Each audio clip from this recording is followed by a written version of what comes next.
The quiet hum of the refrigerator, a steady, almost comforting drone in the pre-dawn stillness, often served as the soundtrack to his solitude. He'd be up long before the sun even thought about stretching its golden fingers across the horizon, a ritual born not of choice, but of necessity. The house, usually a symphony of tiny footsteps, playful shouts, and the occasional squabble, was wrapped in a deep, expectant silence. This was his time, a precious, fleeting window where the world paused just for him to collect his thoughts, to steel himself for the day ahead. He'd move through the familiar spaces with a quiet grace, a learned skill born of not wanting to disturb the slumbering household. The creak of a floorboard, the gentle clink of a coffee mug against the counter, each sound amplified in the stillness, each a potential disruption. He'd make his coffee, strong and black, the steam rising like a whisper into the cool morning air. And then he'd sit. Sometimes at the kitchen table, sometimes in his worn armchair, the one that had witnessed countless late-night worries and early morning plans. He wouldn't necessarily do anything specific, not always. Sometimes it was just about being, just about breathing, just about existing in that brief, unburdened space before the demands of fatherhood, of partnership, of work, all came rushing back in. The unseen struggles, they often began here in these quiet moments. They weren't always loud, dramatic battles fought with raised voices or obvious tears. No, these were often battles waged internally, a silent wrestling match with fears and doubts that no one else saw. He worried, of course, about the big things, providing, protecting, ensuring a future for his children that was brighter than his own. But then there were the smaller, more insidious worries, the ones that gnawed at the edges of his peace. Was he doing enough? Was he saying the right things? Was he teaching them the lessons they truly needed to learn? Or was he inadvertently passing on his own anxieties, his own imperfections? He'd often stare out the window, watching the streetlights cast long, lonely shadows, and ponder the vast, unknowable future that lay ahead for his little ones. Their innocent faces, peaceful in sleep, would flash in his mind. He'd remember their boundless energy, their infectious laughter, their insatiable curiosity. And with those memories would come a surge of fierce love, a protective instinct so primal it ached in his chest. This love, boundless and unconditional, was also the wellspring of his deepest fears. The fear of not being enough, of failing them, of seeing them hurt or struggle. These were burdens he carried, heavy and constant, yet largely invisible to the world. The financial strain, for instance. It was a constant undercurrent, a subtle pressure that rarely manifested as explicit complaints or arguments. Instead, it was present in the extra hours he put in, the missed family dinners, the endless calculations in his head about bills, groceries, school supplies, and future college funds. He might smile and say everything was fine, brush off concerns about a new expense, but inside the gears would be turning, always searching for a solution, always trying to stretch every dollar just a little further. He didn't want his children to feel the weight of these concerns, so he absorbed them, internalizing the stress, carrying it like a secret. Then there was the emotional labor, often unspoken, often unacknowledged. The role of the stable anchor, the steady hand. When a child cried, it was often his shoulder they sought, his calm voice they needed. When a problem arose, he was expected to fix it, to provide a logical solution, to maintain an unshakable composure. But who was there for him when he felt overwhelmed? Who did he lean on when the weight of expectation felt too heavy to bear? He learned to be strong, not just for his family, but for himself, because the perception of strength was, in itself, a form of protection.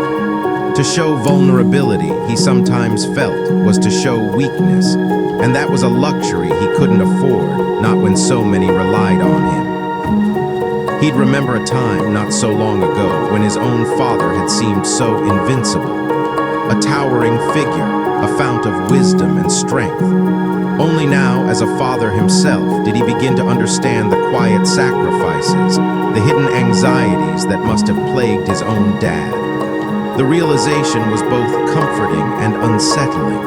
Comforting because it made him feel less alone in his struggles.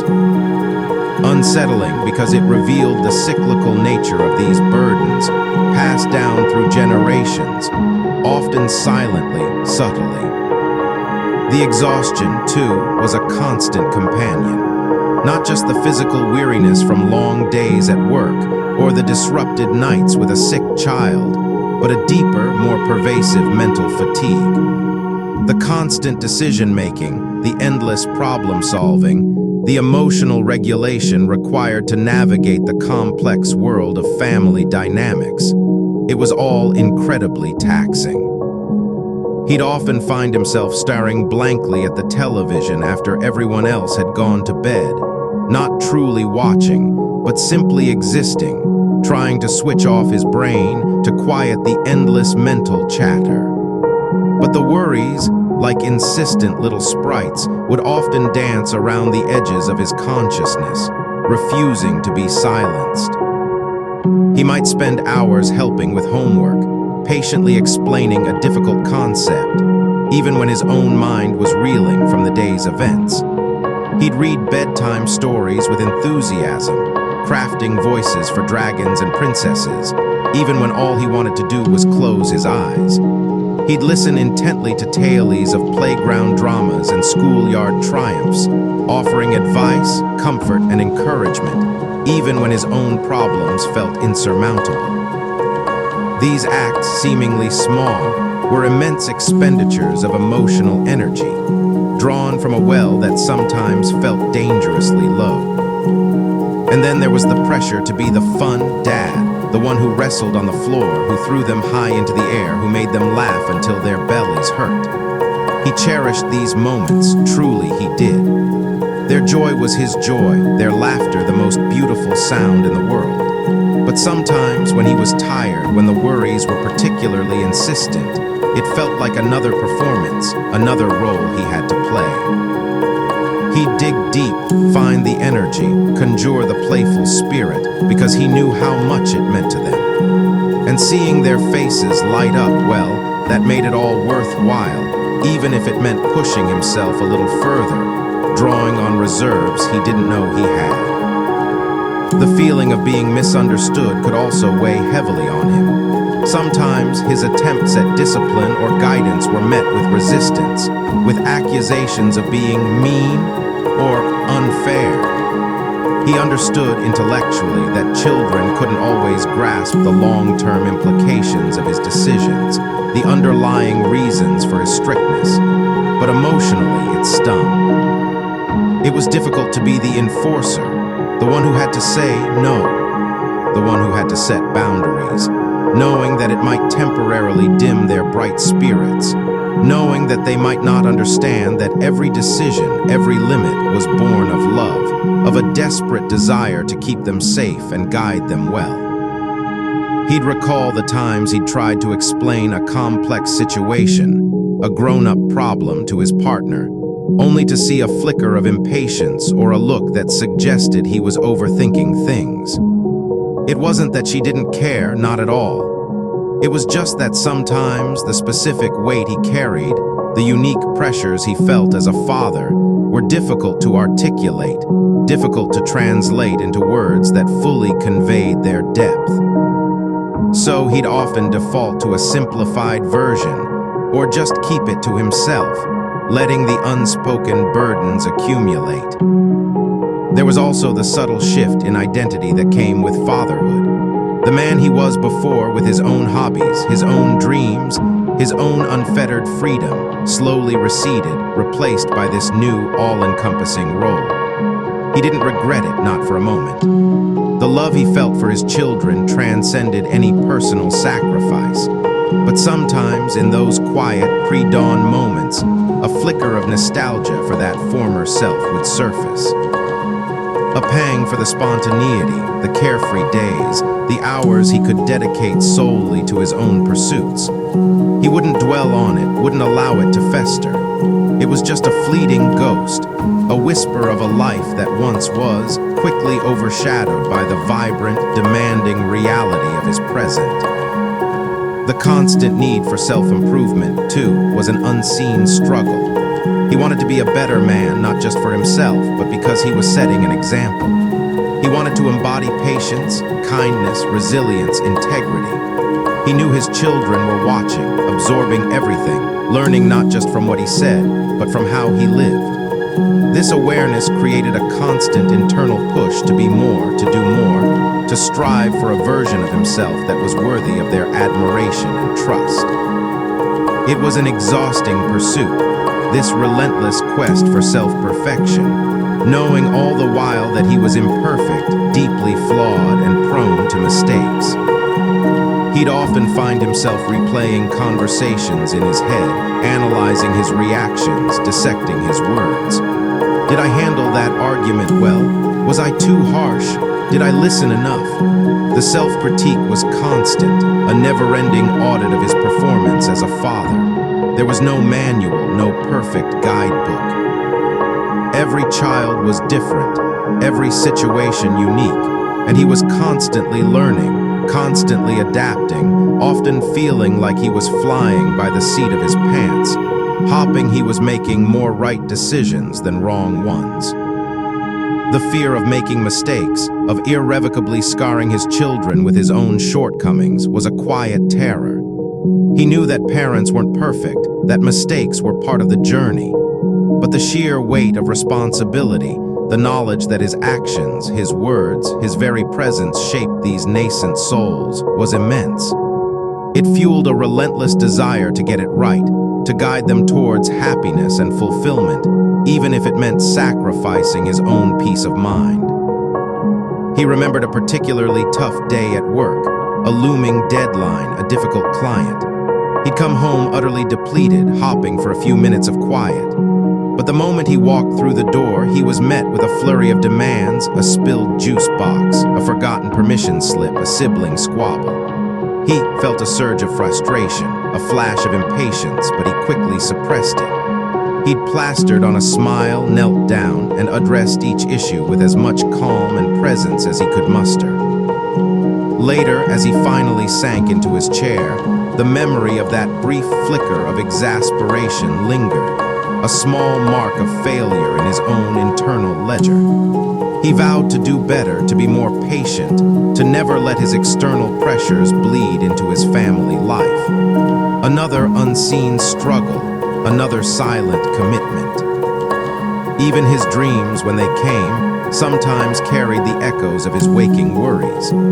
He'd dream of chasing after runaway toddlers, of navigating treacherous paths, of solving impossible puzzles, all with the underlying current of protecting his family. Sleep, which was supposed to be a refuge, sometimes felt like another arena for his subconscious struggles, another space where the unseen battles were waged. The societal expectations, too, played their part. The image of the strong, silent provider, the unflappable patriarch. While modern society was slowly shifting, the vestiges of these traditional roles still lingered, creating an unspoken pressure to conform. To be the rock, to never falter, to always have the answers. This pressure could be isolating, making it difficult to openly admit when he felt lost, when he needed help, when he simply felt overwhelmed. He knew deep down that vulnerability was not weakness, but it was a hard lesson to embody when the world, and his own internal voice, often told him otherwise. He might spend hours researching the best schools, the safest neighborhoods, the most enriching activities, all to give his children every possible advantage. This wasn't just about financial provision. It was about investing his time, his mental energy, his very essence into their future. It was a constant, low-level mental effort, a background process running in his mind, always optimizing, always planning, always seeking the best path for them. This relentless cognitive load, while invisible, contributed significantly to his overall fatigue. He'd often wonder if his children truly knew how much he loved them, how much he agonized over their well-being, how many silent battles he fought on their behalf. He tried to show them through his actions, through his words of affirmation, through his presence. But the deepest parts of his love, the most profound anxieties, the most intense sacrifices, often remained unspoken, existing only in the quiet chambers of his own heart. He didn't seek gratitude or recognition. His reward was their happiness, their growth, their thriving. Yet sometimes a quiet yearning for acknowledgement, for a moment of shared understanding of the burdens he carried, would surface. He'd recall conversations with other fathers, brief exchanges at school drop-offs or weekend sports events. A knowing glance, a shared sigh, a wry smile, these small gestures sometimes conveyed more understanding than 1,000 words. A silent camaraderie, a recognition of the shared, unseen struggles that bound them together. These fleeting connections, though infrequent, offered a small measure of solace, a reminder that he wasn't entirely alone in his journey. The morning light would slowly begin to seep through the curtains, painting faint patterns on the walls. The quiet hum of the refrigerator would continue its steady rhythm, but now it would be joined by the faint stirrings from upstairs. A creak of a bed, a soft cough, a sleepy murmur. The house would begin to awaken, and with it, the demands of the day would start to coalesce. His window of solitude would be closing. He'd finish his coffee, stand up and stretch, shaking off the lingering shadows of his early morning musings. He'd put on his dad face, the one that exuded calm, capability, and quiet strength. The unseen struggles wouldn't disappear, of course. They would simply recede into the background, becoming the silent drivers of his actions, the quiet motivators behind his endless efforts. He would navigate the day, solving problems, offering comfort, providing guidance, all the while carrying his hidden burdens with a quiet dignity.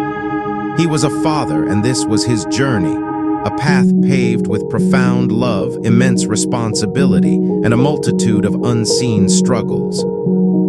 And as the first sounds of his children waking drifted down the stairs, he'd take a deep breath, ready to face another day, ready to continue his silent, unwavering watch.